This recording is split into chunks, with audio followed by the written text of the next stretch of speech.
Assalamualaikum warahmatullahi wabarakatuh. Halo teman-teman, hari ini saya ingin mengajak Anda untuk berpikir tentang sesuatu yang sederhana, tapi sangat penting sekali untuk kemudian dijadikan sebagai landasan umat Islam, yaitu bagaimana cara kita beragama tentang dan sedang berubah karena perkembangan zaman teknologi seperti sekarang ini. Tanpa kita sadari, pelan tapi pasti, sebagian cara beragama kita telah berpindah ruang dari mimbar masjid dan musola menjadi ke mimbar media sosial atau digital, dari pesantren ke platform digital, dari majelis ilmu ke layar handphone, dari kitab ke aplikasi. Bahkan zikir kini bisa dilakukan sambil mengemudi, sambil melakukan kegiatan yang lain melalui channel YouTube. Ceramah hadir dalam potongan 60 detik di TikTok, Instagram, dan sebagainya. Fatwa beredar dalam bentuk story dan status WhatsApp. Semua itu bukan ilusi. Itulah kenyataan hari ini. Sebuah fenomena. Dalam kajian akademik ini kita sebut sebagai agama digital, digital religion.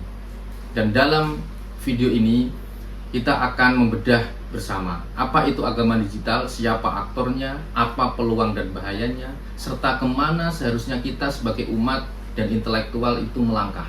Simak baik-baik video ini hingga akhir.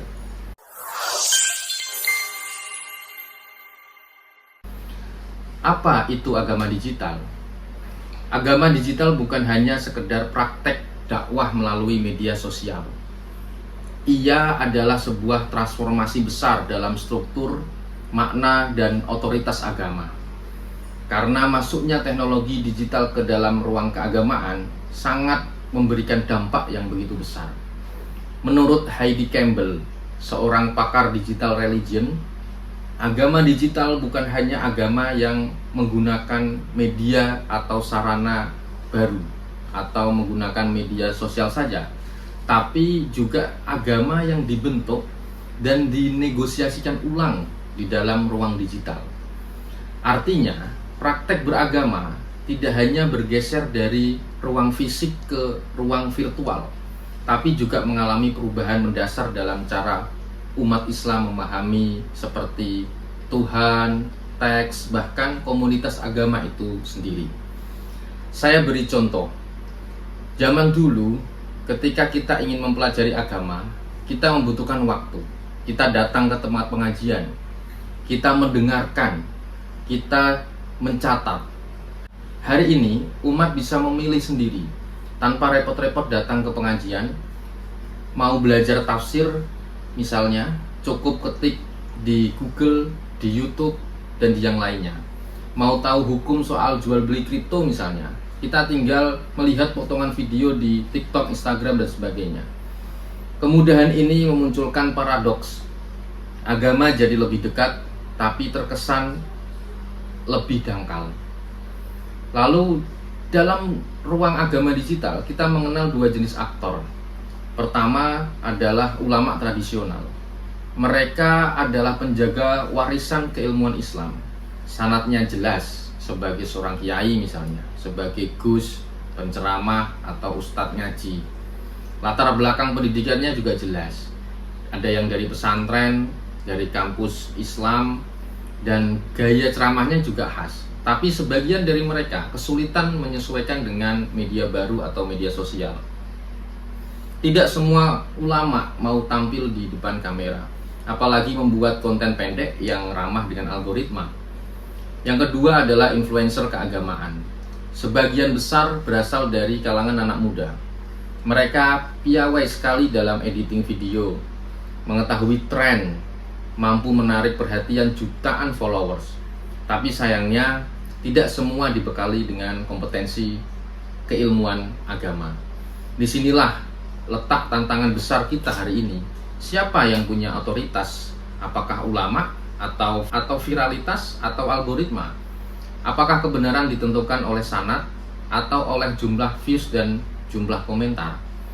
Saya khawatir kalau kita tidak hati-hati, kita akan membiarkan algoritma menentukan arah keimanan umat Islam. Namun tentu saja agama digital bukan semata-mata hal yang buruk. Ia membuka banyak peluang. Kita bisa melihat betapa media sosial telah menghidupkan kembali semangat belajar agama di kalangan anak muda. Dakwah bisa menjangkau pelosok dunia. Santri yang biasanya hanya di pesantren bisa belajar dari ulama luar negeri tanpa mereka harus keluar dari pesantren. Contoh lagi misalnya muslim minoritas yang ada di negara-negara barat. Mereka tetap bisa terkoneksi dengan komunitas Islam global. Mereka bisa belajar tentang Islam di negara-negara lain. Namun tidak boleh kita kemudian menutup mata bahwa ruang digital juga sangat rentan terhadap distorsi pemahaman, distorsi informasi dan sebagainya.